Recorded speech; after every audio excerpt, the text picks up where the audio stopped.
This is Neil Schneider for MTBS-TV at CES 2017. To my immediate right is Dr. Daniel Fitzgerald, CEO of Immersive Robotics. I hope I got that right. Yep. Great to be here. Thank you. Yeah, cheers. So what have you got on display here? Okay, so what we're exhibiting here, we've actually developed a new streaming video standard for virtual reality. And what that means is we're able to compress down the huge amount of VR data.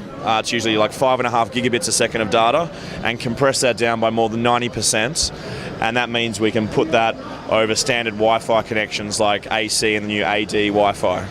Okay, and then the result of that obviously is then you can completely untether things like the HTC Vive, Oculus Rift, this kind of like the latest HMDs that everyone's talking about, but unfortunately have all the cables attached to their heads. Yeah. So for those unfamiliar, normally when you use a PC-based solution like an HTC Vive or an Oculus Rift, if you're lucky, you've got a long cable attached you could easily get around the room. So this is one of the first wireless solutions that lets you get rid of those cables. Yes, that's correct. So the things in my hand here, I'll just hold up if you want.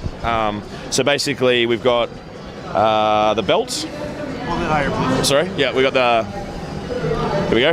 Yeah. The belt solution here, this just clips around, anyone's waist. You have to be a champion boxer to wear a belt like this? You put it over your shoulder and, looks a bit like that, but yeah, now around the waist. And you've just got the 3 connections that go straight up to the headset. So you've got power to power the headset, USB and HDMI. And it's very light, if you want to have a hold, it's very light compared to... not bad. Yeah, compared to like these other backpack PCs and other alternatives they're trying to, get on the market to basically avoid the cables. And on your PC side, there we go. On the PC side, you just have this unit. It's very similar, just connects straight to the PC with the HDMI and the USB. So, will it walk to you if you whistle to it? No, we haven't developed that feature yet, but it looks like a spider. Like, hold it up there. Yeah, there we go. looks a bit robotic, but yeah. So what frequency does this broadcast at? So this particular one, we're actually in the final stages of testing. It can use different Wi-Fi bands. As I said, our technology is all about the compression. So at the moment, we're compressing that huge amount of data down to about 500 megabits a second. So we're able to push that through the latest AC Wi-Fi card, which is the 5 gigahertz, and also obviously the higher bandwidth AD, which is the 60 gigahertz. So our technology is actually compatible with both of those. So whenever I hear something like 60 gigahertz or even 5 gigahertz, and I know we take it for granted. Yep. Question number one is it safe? Of course, yeah. I believe it's safer than the lower frequency. So, yeah. So we're not going to cook ourselves or anything. No, definitely not.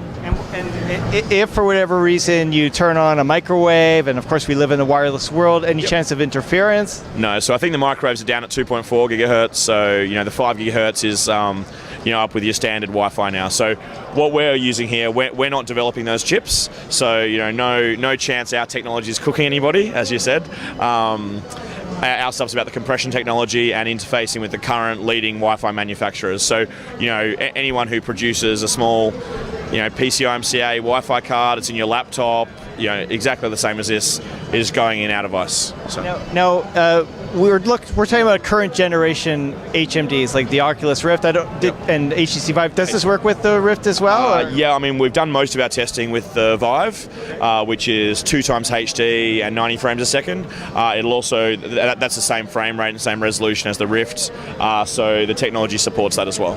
And if for whatever reason the displays become a higher resolution than what they're at now, is your software still compatible, or your hardware still compatible? No, great question. A lot of the, there's not a lot of other solutions. There's a few other solutions out there that I believe are using off-the-shelf compression chips like H.264. The advantage of what we've done is a completely new algorithm for VR that we've been working on the last 2 years from the ground up, specifically for VR. And what that means is we've always designed it to be scalable to the higher resolution. So our technology is scalable, to say 2K per eye, higher frame rates, 120 frames per second, etc. So we're basically just waiting for the other technology to move forward, and as soon as it does, our tech can support that. Stuff. Now, I heard that there's a compression algorithm in this, if I'm hearing correctly. Yep. Latency is a major concern in virtual reality. Does this technology introduce any latency? everything will introduce something. The key backbone of what we created from the very beginning was the lowest latency. So that's why we've gone with a hardware solution. We're currently using FPGAs, which can then be mass produced into ATSICs, the very small chips that are in your phones and everything. So, okay, Mr. Scott, slow down there. FPGA, what are you referring to? So, well, that stands for Field Programmable Gate Array. It's basically a programmable chip.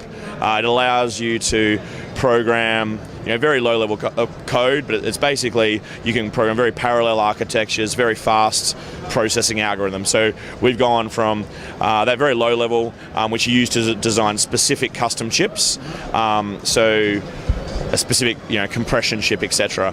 So as far as latency, our complete system, so the full compression system and decompression system, only adds around 1 millisecond latency total. So then you just add on the latency in the Wi-Fi link, typically 1 or 2 milliseconds, and so we're only adding that total addition is only around 2 or 3 milliseconds. Very minor, very minor. So I don't know, is this a prototype? Is this a final product? How far along are you? Yeah, so I would basically call it a final prototype. We're testing with a couple of different Wi-Fi manufacturers to make sure that we have the best solution. We're confirming how many players we can have in the same space. We're targeting as many as 8 or 16. We want to confirm that exact amount before we release those figures. They're just basically thoroughly testing it, working with some VR arcade companies, and we're going to push the technology out to those companies and other businesses that we've met with at CES. Do you see this more for consumers or for business? So we have a dream to get wireless in the hands of everybody on the planet, of course. Immediately, we're not selling direct to consumers, but we're hoping to sell to all the VR arcades I mentioned, so that all the consumers can, get a taste of wireless VR. And then as we miniaturize the technology, that'll probably go in the next generation HMDs that everyone can purchase. So, okay. Good stuff. Yeah. Thank you so much for joining us. No problem. Thank you. Cheers. Yes, we could shake hands. See, it's a little thank you. Cheers. Stretch of the hand there. Cheers. This is Neil Schneider for MTBS-TV at CES 2017. We will, of course, be back with more. Thank you for watching. Cheers. Thanks. Okay, so what we have on display here, we have 2 demos. One is directly connected to the computer, so that's what he's seeing right now. And so basically you can spin your head around, check out the different latencies, and that's just a normal experience. We have quite a high fidelity scene showing different moving things and different colors, etc. This next headset has our full algorithm running. It's over 90% compressed and should be showing basically no noticeable latency, and the visual quality should be basically very close, if not inconceivable to most people who've gone through. Cheers. What did you think? It looks completely the same. So what was that? It looks exactly the same. Pretty cool. Thank you so much. Thanks.